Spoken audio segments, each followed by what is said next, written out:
Good morning, viewers. Welcome to another episode of Family Rovers. In the last episode, you saw us driving our motorhome Snowflake back from Sweden to my home country, Serbia, in just over 30 some hours. And it's been a while since then.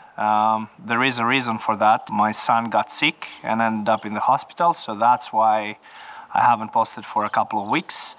But he's back, everything is awesome, and today we're gonna talk about Snowflake. Plan for today is to do a full review of the motorhome I bought. So we're going to talk in detail on what I bought actually. So maybe we should do a quick recap of what happened over the past couple of months. So if you have seen my previous episode, you'll know that I was looking to buy a motorhome. And I was looking to do it in many different countries, Germany, Italy, all around Europe basically, trying to find the best deal. And in the end, I ended up buying a motorhome in Sweden. It was not easy, the road was tough, but finally the motorhome is here home with me, and it has gotten Serbian plates on. That part of the journey is done. The motorhome is here and is ready to take us for our next adventure. So first of all, maybe we should talk a bit about price. The motorhome in Sweden was 23,000 euros when I bought it. After putting on winter tires, all the expenses I had in Sweden, and I'm accounting for the whole trip because it only makes sense. I mean, the only reason I went to Sweden is for the motorhome, so I'll account for everything. So 23,000 euros to buy it in Sweden. It took me a couple of thousand euros as travel expenses until I was able to find it. I drove like a couple of thousand kilometers in Sweden for that. And let's see, so that amounts to 25. And then the trip back home was about 1,000 euros. So that's 26. And all the rest of the stuff, so basically getting the motorhome on Serbian plates, was another 2,000 euros or so. But that's with all the registration, all the taxes I had to pay and so. So the grand total ended up being 28,000 euros. That's how much it costs. Okay, so without further ado, I think it's time to show you what 28,000 euros worth of motorhome is gonna get you. And some of you may be surprised in a bad or a good way. Realistically speaking, 28,000 euros of motorhome, I feel does not get you a lot, but they're luxury items, so it's expected that you're not gonna get a lot for that money, considering that they can run hundreds of thousands of euros. So let me show you our Snowflake. So I'm thinking that we should probably start with the exterior. This is the motorhome, guys. It's based on a Fiat Ducato chassis. It has a 2.3 diesel engine, and as you can see here on the sign, it says 130 multijet, and that's the horsepower it produces. It's actually not a lot. The vehicle is heavy. I'm not sure. I mean, we're not going to go too technical, but it's probably around 2.5 tons. And believe me, 130 horsepower is not much. So let's do a quick tour around the motorhome. So I'm missing the cap here, as you can see. The rest of the wheels have. So I'm gonna show you. This is the battery compartment. The entrance here means power if you want to plug it in, and then this is the toilet. I don't know how you call it, but basically here you can access the holder of the butt stuff, so you can empty it out. Under the camper one, I don't know if you can see, but this is the gray water tank. So if you pull this lever here, it empties the gray water. Let's go on the back. So on the back side, I have a bike rack, but it's only for 3 bicycles. I had no luck. I am going to need 4, so no idea how I'm going to do this. Probably will have to change it. Here in the back you have a backwards facing camera, which for this kind of vehicle, believe me, it's quite necessary. Okay, on the other side, this is the, let's say, garage hatch, but this one, the whole panel opens, and inside, I'm going to show you later, you have 2 options, either a huge garage or a bed. In my case, it's probably going to be a bed most of the time. And then what else? We have the water. So here you can put a hose and fill the water tank. It holds around 100 liters of water. Then down here we have the gas tanks, which are quite useful.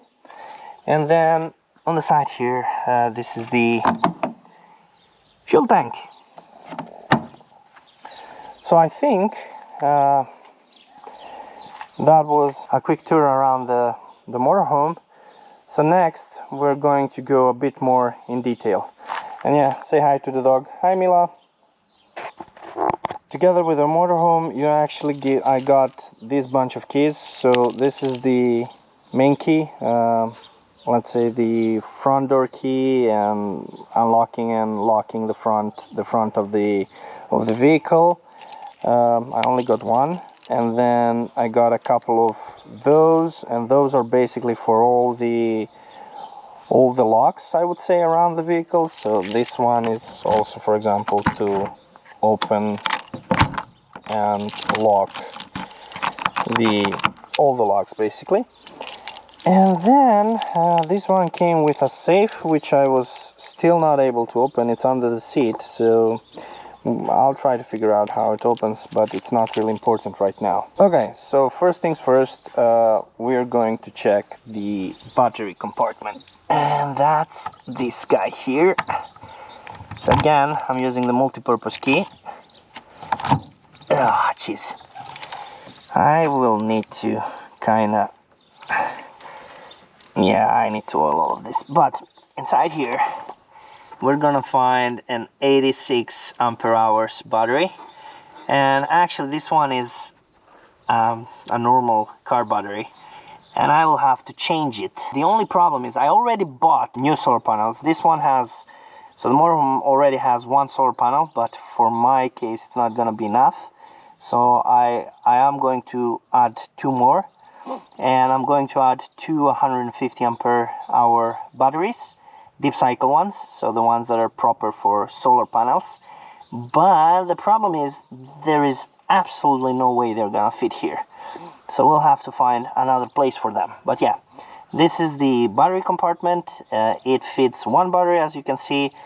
Also, this is probably the main power. I mean, I'm not really sure yet, but yeah. Okay, next one is a quick one. So this is your actual main power, and this thing here, when I'm driving, it does this all the time. So I'll have to find a way to actually fix it. But yeah, inside here you have this connector, and that's how you connect to main power. Okay, the most dreaded compartment of the motorhome. This is the porta potty compartment or whatever. So when you open this one, as you can see, you have this holder, and here, if you can see, my dog Mila got hold of the cover, and it's quite tuned, but it's still working. That's okay. So yeah, you have a release mechanism here. So basically you pull this up, and then you bring this out, and when you find the appropriate sewage, you just turn this around, open the cap, and empty the content of the holder. So for this one, honestly, I don't want to get in the hassle. It's quite tricky to open. I still haven't lubricated all the locks, so it's not that easy to open, but I mean, you can imagine, it just flaps out. There is a holder so it can sit like 90 degrees, so nothing special there. But as I said, I'm probably not gonna use it as a garage. It's gonna be a bed, so we'll see it from inside. I'm gonna go in trouble in opening this one, but yeah, I mean, nothing exciting. It's just a hole where you can put a hose and basically fill up the water. I don't know. I mean, for now, I'm not sure how to lock it, but yeah, I'll figure that out. Okay, final latch on the outside, and that's the gas tank compartment. And I have two gas tanks. There is a connector here, and this one is quite cool actually. So what you need to do in order to put the gas on, you need to unscrew this one and then press the green button, otherwise it's not going to work.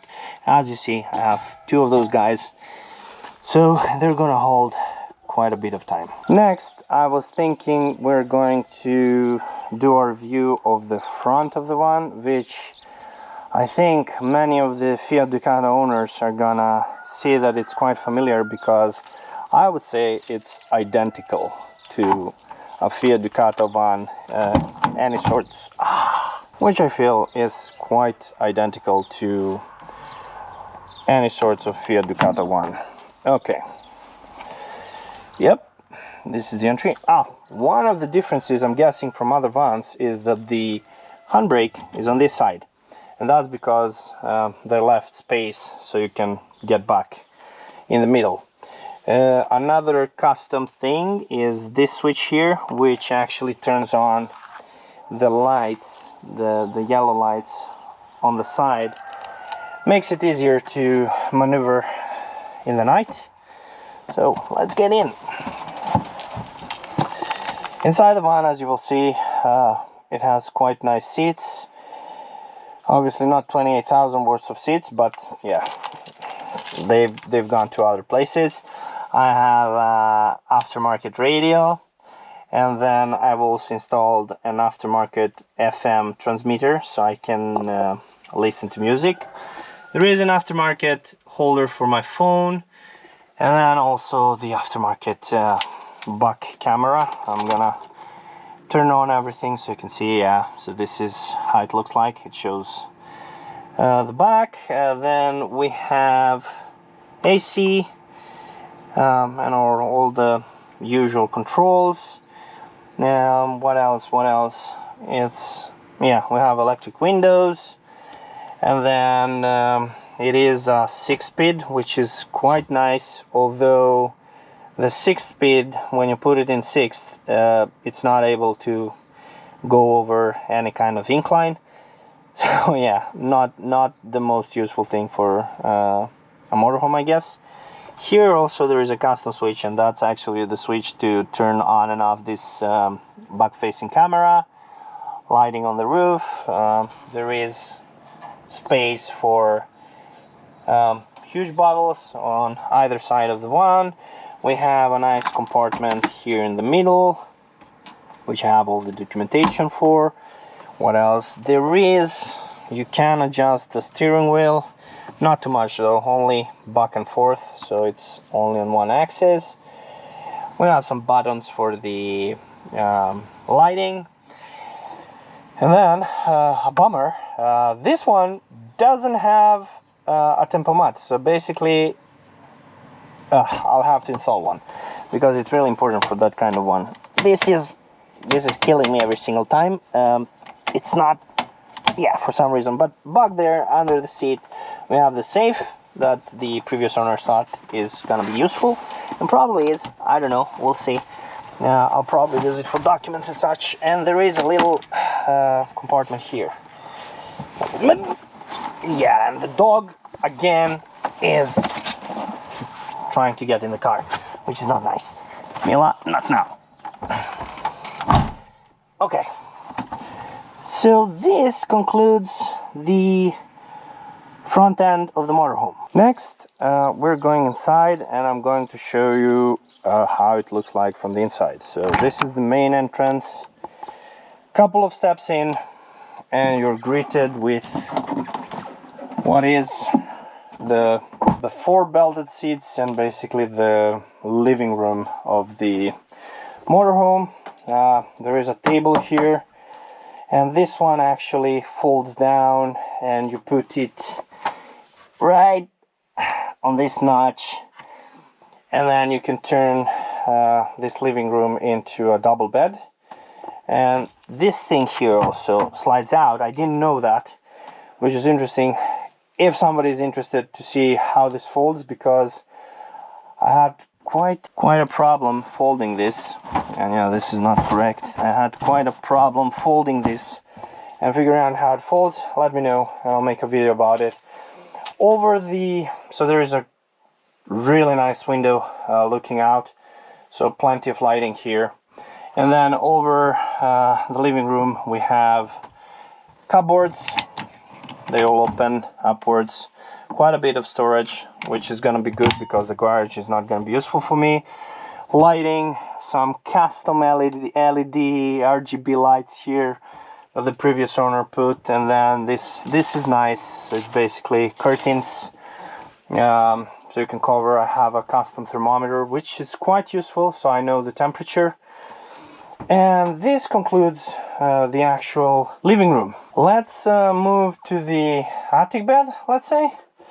It's this one up here, and this is a really good sized bed. So I think it's 2 meters long by 160, so really comfortable for 2 people. I'm pretty sure that it's actually going to fit even me and my wife and a child if needed. On the other side, window looking out, so nice and great lighting again. So it's coming in, as you can see. I have no lights on. This one actually, if you would like to, you can fold it. So basically you can push this one, pull out a mattress. So the mattress is in 2 pieces, so that you have more overhead room here. As you can see, all this folds down to this point. But in my case, I don't see the point. It's much better like this. You have the ladder to come up. I'm gonna show you how you hatch it. This one is a bit broken, but it's still working. So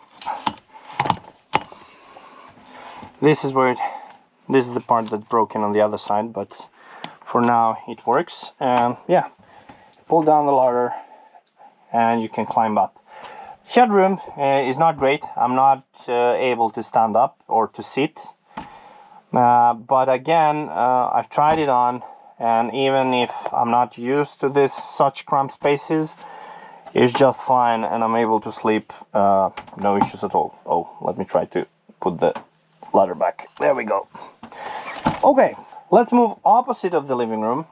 And here, up here, this is my doing. It didn't come with the van, but basically I installed a nice, this is a monitor, but I put Chromecast on it, so now we're able to watch YouTube or anything else that we can watch with Chromecast. And I also plan to have a laptop here, so I can connect it to the monitor, and then you can do whatever you want. This here, up here, we have one socket, one inverter socket, and then we have 2 main sockets. I'll have to add more inverter sockets because I'm going to power up the solar system, so it's gonna be able to withstand much more than it is right now. Here we have a cupboard. I'm gonna open it just in a second, but before that, let's talk about the fridge. So we have a small fridge, and this one is a motorhome fridge. If you check here, there are actually 3 ways of running this, which is really cool. So you can run it on gas, you can run it on mains, and then you can also run it on battery power, which is awesome.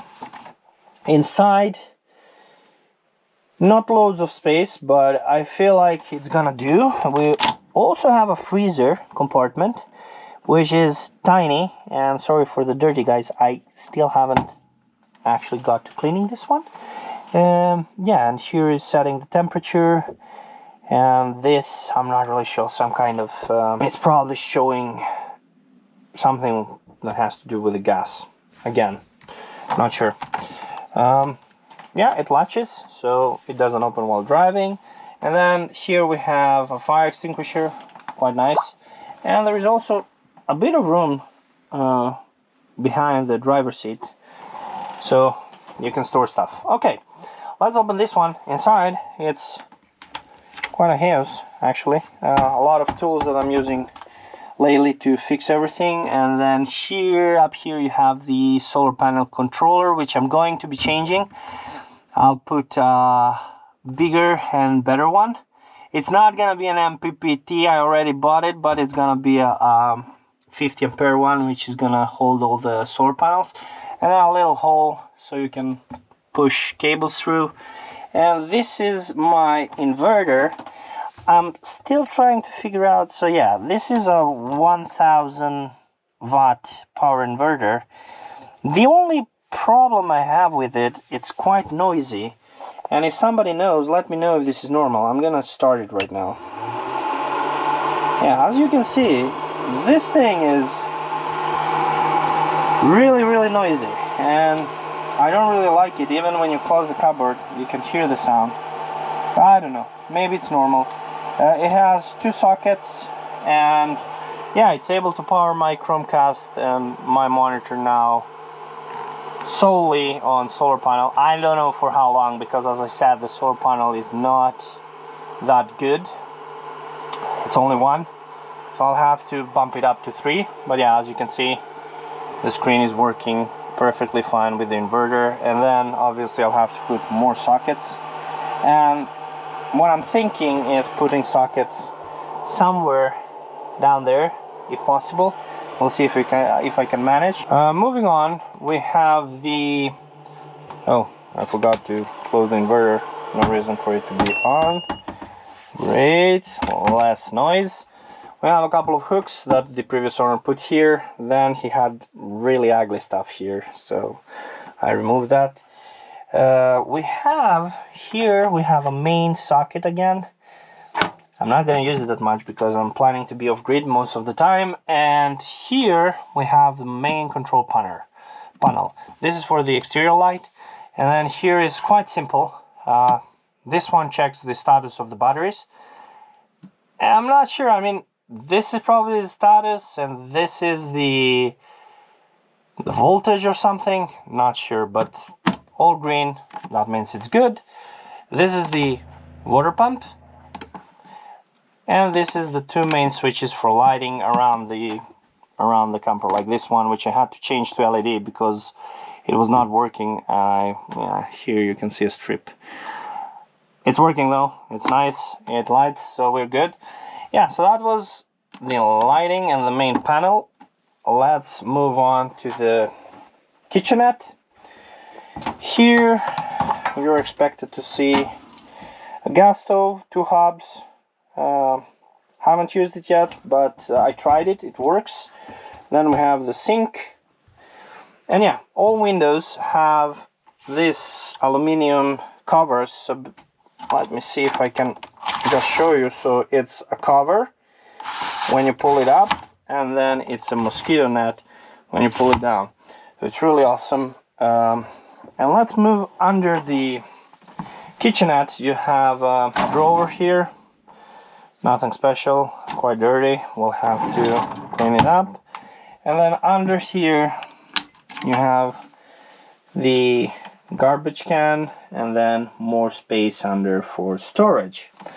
Now some of those kinds of hatches, they're really bad design. If you see the blue behind, this is also something I 3D printed in order to be able to fix the actual knob, but I really don't like them. They're really flimsy. I don't like the design, so I actually started designing my own. This is version 2 of the hatch door. It has a button in here. If you see, it has a button, so you basically slide it and it opens the hatch.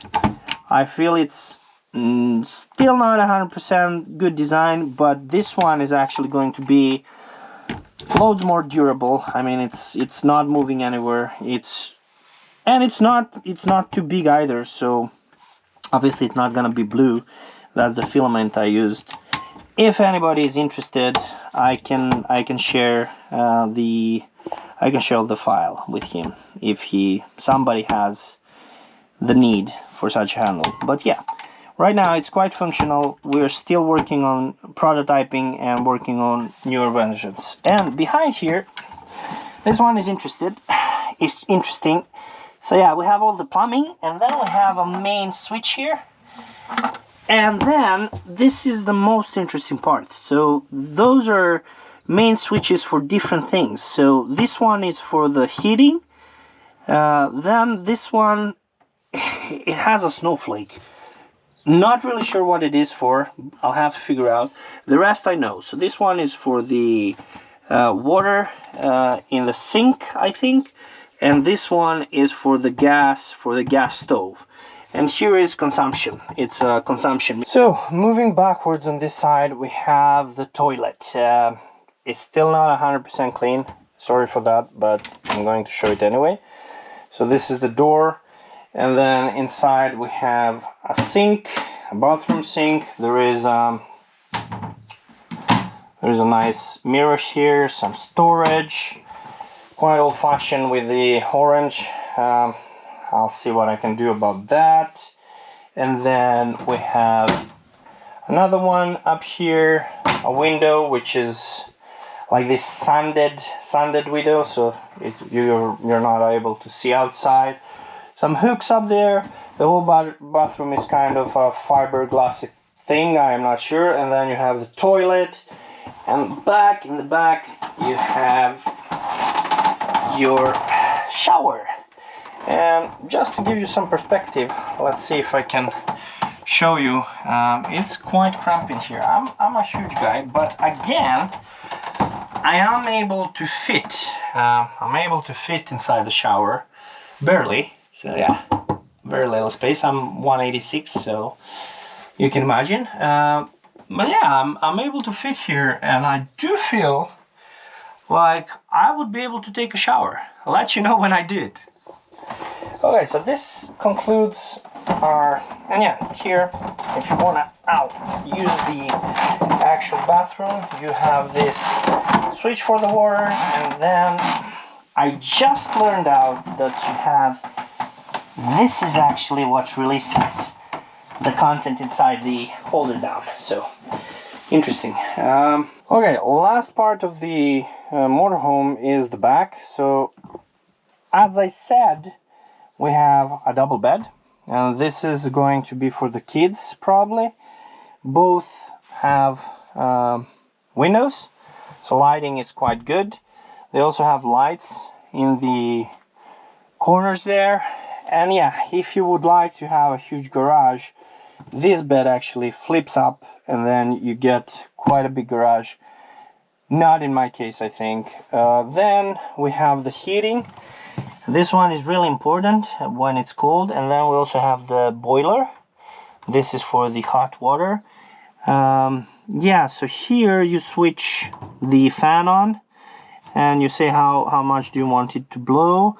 And then when you switch the fan, there are little holes all over the van, and hot air is actually making it through and heating. It takes, well, when it's like really cold, so I've done it in 0-degree cold, it takes half an hour to 45 minutes to get up to around 18-20 degrees Celsius. So yeah, quite a bit. On the roof here you have the hatches you can open, so when you want to let air in, and then you have the mosquito net, obviously, so that you're not eaten alive, which is good. One thing I noticed with the hatches, this one, when I'm going quite fast, it's letting wind in. So yeah, we have smoke alarm, and then down here, if I'm correct, this is a gas alarm, which is really handy. We don't want any gas leakage. It can be disastrous. Here we had handle similar to the rest of them, but then while I was in Sweden I was testing a knob handle, installing a knob handle, so that's what I did here. For now it's gonna stay until I finalize my design. And inside here, loads of space. This is gonna be our main clothes storage, I'm guessing. We'll see. And then in the back you can see the heating outlet actually, and the back facing camera cabling that they did. So a nice mirror here. Hi guys. Let's see. And then we have the ladder to climb up here. And let's see, last but not least, I probably need to show you under here so that you actually see what's there. That's the water tank holder. Under there is the not the gas compartment, so nothing to see. There is a little bit of storage space, but this one is the most important. So let me do this also so that we make it a really detailed review. And what you can do with the table, you can actually slide it a bit out on one side so that I can pull out the pillow. So yeah, this here is the extension for the bed, because, and this is also quite important to mention, the length of this bed is going to be 187 only.